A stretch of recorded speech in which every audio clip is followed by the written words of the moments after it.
Ever since PCBWay launched the option to build multicolor PCBs, I always wanted to give it a try.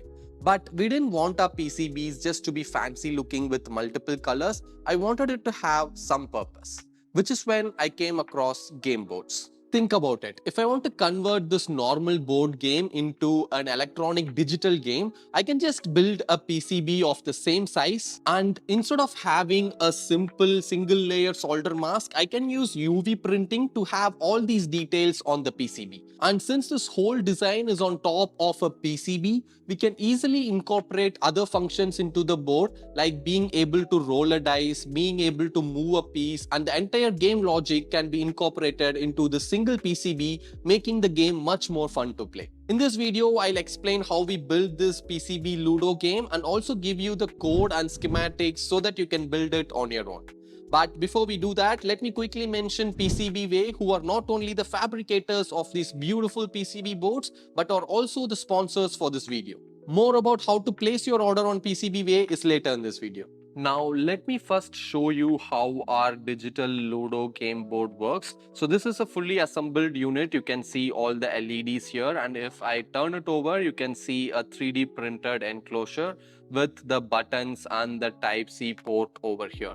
In fact, if I want to start a new game, I can press on this reset button over here. And as soon as I do that, you can see an animation on the OLED screen over here, and it will show some animation before the game starts.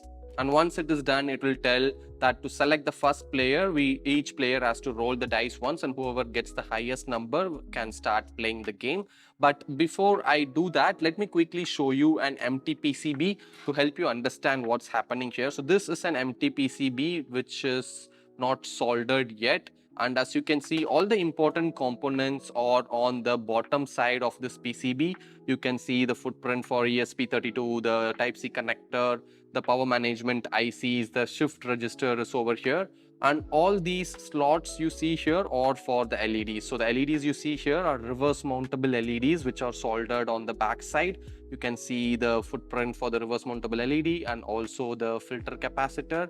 And on this side, you'll see there is a hole for OLED display.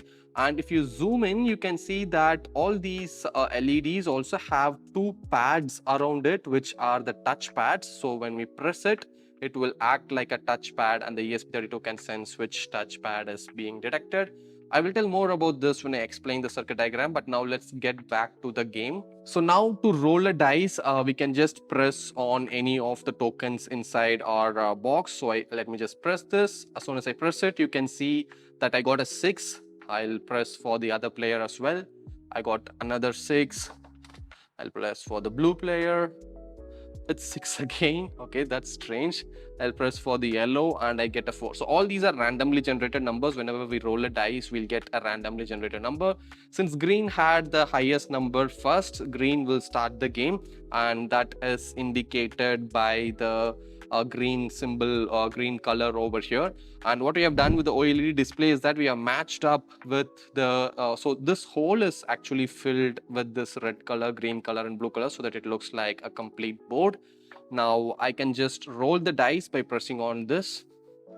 So green has 3. I can proceed with red. So red has another 3. So let me just keep going till I get a 6 or a 1.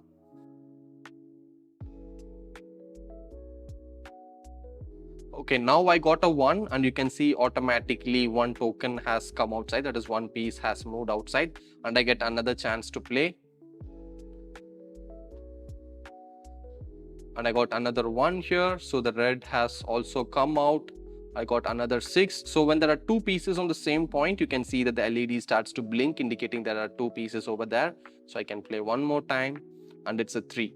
And now I can tell which piece I should move, and since I touched on the piece, you can see that the piece has moved. So everything that you see here is LED come touch points, and every LED is a NeoPixel LED, so we can display any color on these LEDs. So there are total 88 LEDs with 88 touch points. Similarly, you can play with 4 players and you can keep continuing with the game. So this is how the digital Ludo game board works. Now what I'll do is I'll open these screws and show you what's on the back side so that you can take a deeper look at this board. Okay, so that was not very careful of me. I have disconnected few wires in the process, but nevertheless, this is the battery which is powering the whole board. And if I turn it over, you can see the main ESP32 SoC over here, the two buttons which are connected to our switches over here, and the USB Type-C connector and few indicator LEDs, and we have the battery connected over here, and this is the battery management IC. So apart from here, you can see that the display we are using, which is the 1.28-inch circular LCD display from Waveshare, and we have connected it to our ESP32 like this. We have our two shift register ICs over here. So this is another small 3D printed enclosure, and we have hot glued it to our PCB board so that it doesn't move. So this is the front side. You can see the displays and everything is still on, and this is how your PCB Ludo board works. Okay, so now we are on our computer, and let me start by telling you that the complete code and the project files can be found at the link in the description. So this here is our GitHub repo which shows the firmware and the schematics for this project. Let me start by explaining the schematics of this Ludo. Starting from the top left, what you see here is the USB input and power management section. It has the USB Type-C connector which we see on our board over here. It's shown on the schematics here.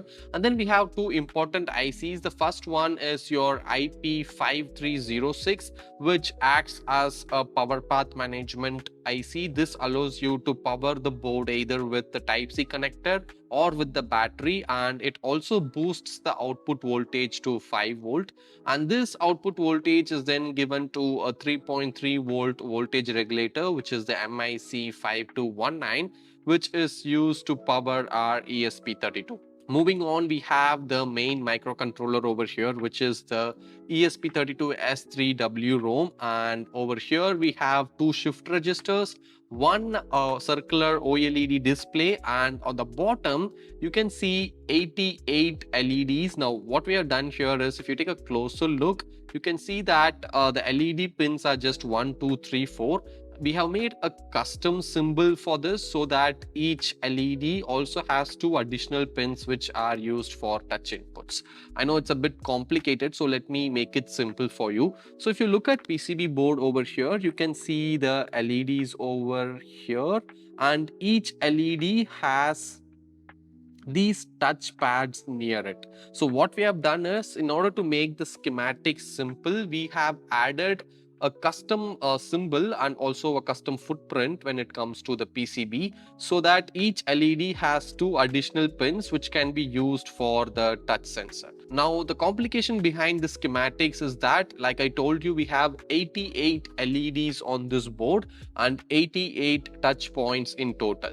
Since these LEDs are addressable LEDs, these are NeoPixel LEDs, but if you want the part number, it is the SK6812 mini NeoPixel LEDs, and all of these are addressable. So each of these LEDs has a specific address, so you can easily control them by using that address, and all of them are daisy chained together, and it is controlled using a one-wire protocol. So it's pretty easy to control all these LEDs. The complication comes with the touch sensors. We need to know which touch sensor is being pressed, and it is not possible to have 88 ADC pins on ESP32 to figure out which particular touch pin is being pressed. That's why we have used the shift registers over here. So if you want to understand this, you can imagine your complete PCB board as a matrix.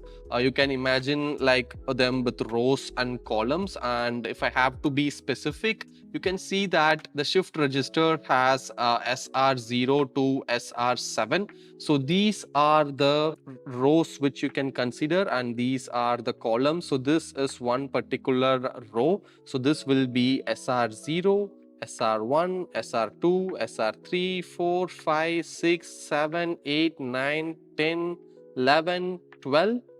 13 for these four, and then 14, 15 and 16. So we have a total of 16 rows, and that's what you see here as SR0 to SR15. So total there are 16.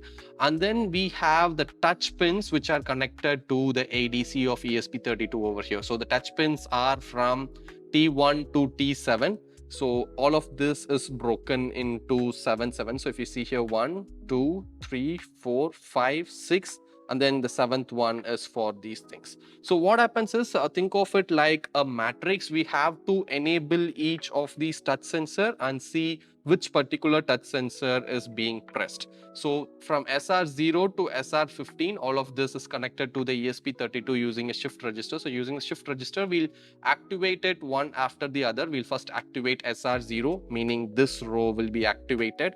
And when this row is activated, if you touch any of these pins, let's say you touch this, then it means you have touched T1, T2, T3. So if you touch this particular pin, T3 will turn on. So when SR0 is high and if T3 turns on, we can identify on the code that this particular button is pressed.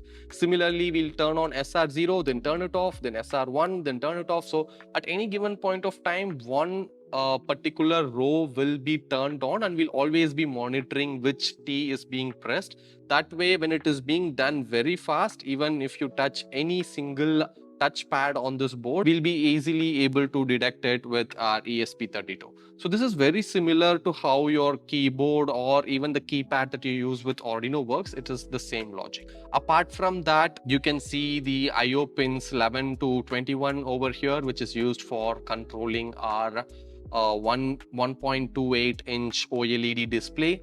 And then in the bottom, so all these are the 88 LEDs. You can see that for the purpose of easy routing, we have these 4 LEDs grouped in these 4 corners, and the remaining path LEDs are present over here. So total 88 LEDs with 88 touchpads. And then we also have the filter capacitors over here, which will be on the backside of this PCB. Near every touchpad, we'll have a filter capacitor for the addressable LEDs. So yeah, that's how your schematics for the Ludo PCB board works. Once you have the schematics, we can proceed with making the PCB design. So this is how the PCB looks after the entire routing is done. So this is the back side of the PCB, and you can see the LEDs here. These LEDs are not normal LEDs, these are reverse mountable LEDs.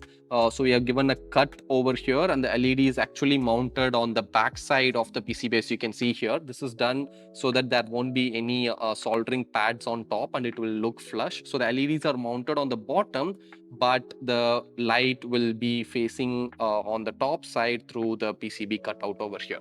So this is the top and the bottom layer of our PCB once it's all designed, and this is the Gerber files top view, and you can find the Gerber file for this PCB at the link in the description. So the total length of the PCB is 260 mm and the width is also 260 mm. This is the top and the bottom layer, and this is a 3D render of the PCB before which we checked before we gave for production. So now that we know how the schematics works and now that we have the Gerber file, we can proceed with ordering the boards on PCBWay. To do that, you can just get into their website PCBWay.com, make sure you're logged in, and then enter the length and width of your PCB. In my case, it's 260 cross 260. Let's say I need 5 pieces, 2 layers, 1.6 mm, and then you can click on quote now. On the next page, you can see the build time and the total cost for manufacturing your PCB. And one important process here which you should change is under the sill screen, you will find something called UV printing multicolor. By default, it will be none, but we want to activate it to single-sided top, because this is what is going to let you to print this multicolor on the top layer of your PCB. So select that, and also make sure your Gerber file has the design which should be UV printed on the top layer. If you're using our Gerber file, it's already present in it by default.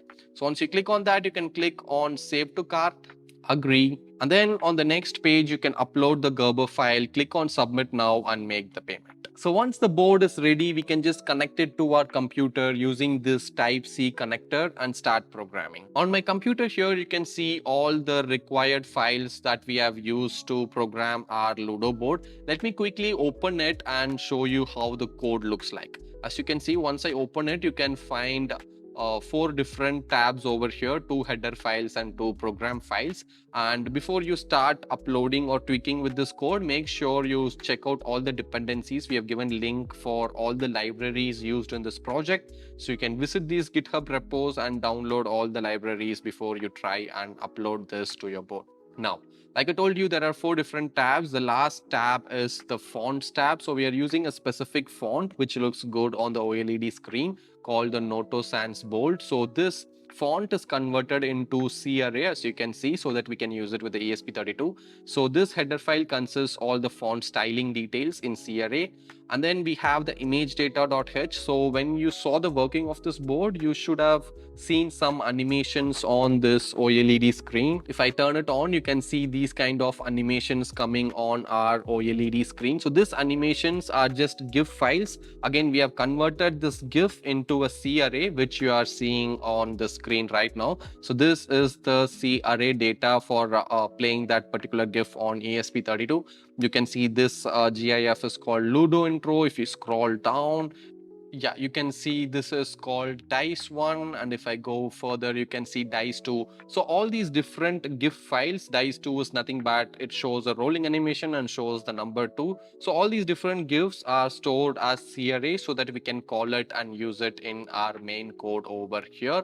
And then we have the GIF draw. So this is just a supported code used to play all the GIFs which we have stored over here. The main logic for this Ludo board game is on this file called digitalludo.ino. So let's start from the top. After all the dependencies, we have the libraries. Again, make sure you include all the libraries. We have the ESP sleep library. So if the board is not used for a particular time, it goes into sleep mode automatically. So that is why we have used the ESP sleep. And then PNG decode is used to decode the PNG files. So again, we have so many libraries. We have TFT, ESPI for controlling the OLED screen. We have animated GIF, which lets us to play the GIF images on the OLED screen. The header file for using a different font. So there are so many libraries which we have used. So make sure you have installed everything. Over here, you can see we have defined a particular name for all the GIF images which I showed you earlier. So for example, you can see dice 1, dice 2 here, and we're going to call it GIF image 1, GIF image 2, which we'll be using in our code further down. And if you go further down, you can see we're getting the size of those GIFs, and these are the pins to which the shift register is connected. Here you can see the LED mapping. So we need to know the name of each LED that's present on our board, which is why we have done LED mapping over here. Again, you can see it is 1, 2, 3, 4, 5, 6, 7. Like I told you, it's 1, 2, 3, 4, 5, 6, and these are considered as 7. So we have mapped each of these rows.